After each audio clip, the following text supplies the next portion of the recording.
sa TOFPA Credit Cooperative. O rin po, kung po ay membro din ng nakasagulong ng cooperative na Pilipinas na Personal One Committee or Director. Meron ba tayong, meron na tayong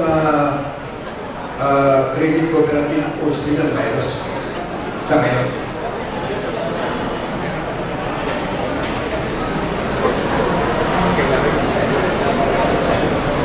Hello. Yes po, we go. Okay, second question kasi meron ng plano patungkol doon sa mayroong mga pension o may assembly na tawag assembly. Anong terms of doon sa question ng virus, anong terms of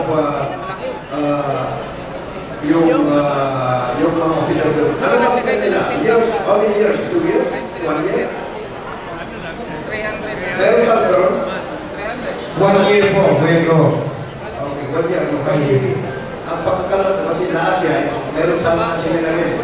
Kasi dapat, meron mandatory seminar lahat ng board of directors.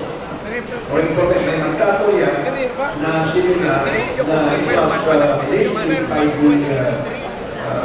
the CDE, by the Cooperative Development Authority. Yes po, lahat naman po ng ating board of directors ay comply doon sa requirements ng CDA. And pagdating sa report, we are complying naman po. Okay. The question is, ito pa mandatory na lahat ng membro ng ating TOFPA. Pagdating mo sa mandate, yan po ay nasa... Mandatory ba yan? Dahil dapat tayo mag-membro? Hayaan po natin ang buhay people. Kaya, ito kasi, kung natin, kasi nga, gusto natin lahat ng mga membro natin, mga ating maging business people. No? Ngayon, hindi naman natin mandatory. Pero, as the name is already involved into the CDA, na itong cooperative ay ito is intended for the Eagles. So, hindi pa namin na pag-uusapan yan na imamandatory pa namin yan o hindi. Pero, ang plano natin, as much as possible, no?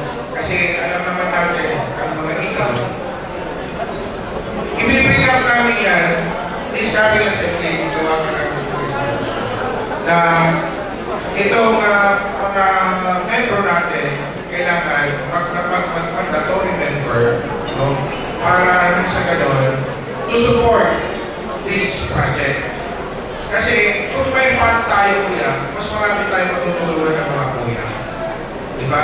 Ito hindi nga ito yung pagtulong sa labas, pero pagtulong ito sa kapwa natin mga abilan. Okay, kasi ito, bakit ko tinanong yun? Kasi yung mga bawat ng libro, kasi nag-issue nyo na 1,500 amin % tama ba ko? Yes po. And then another 1,000 ay yung share natin, tama ba ko? Share po. Yes, okay. Since ito ay credit cooperative, ano ang pinita natin sa presentation sa law? Halimbawa, and the members and the architect. Kuya Go, ito po i-discuss natin sa seminar those who are going to be member. Kasi kung i-discuss natin dito, kuya, abutin po tayo na mahaba po yan, kuya, yung about doon sa natin, sa mga loan, magkano dividendo, mahaba po yan. Ang kailangan natin ngayon, sinabi namin sa inyo at mayroon po tayong registration sa labas. Those who want to register o member, pwede na po sila doon, ibigay ng cellphone number, then i-contact po natin sila para po magkaroon tayo ng proper orientation seminar related to our cooperative. Okay, thank you. Thank you, Kuya Go. Salamat po. Para din doon sa mga possible na magtatanong. Una po, yung value ng share ko is 12,000. Sorry po, Kuya Go, sadali lang ako. Value ng share po natin for 1 share is 12,000.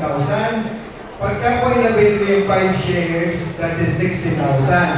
Now, meron po tayong one-time processing fee which is 500 pesos and membership fee of 1,000 pesos. Then, additional savings of 1,000 pesos. So, kung magpupuli subscribe ka po, ang babayaran mo ay 62,500.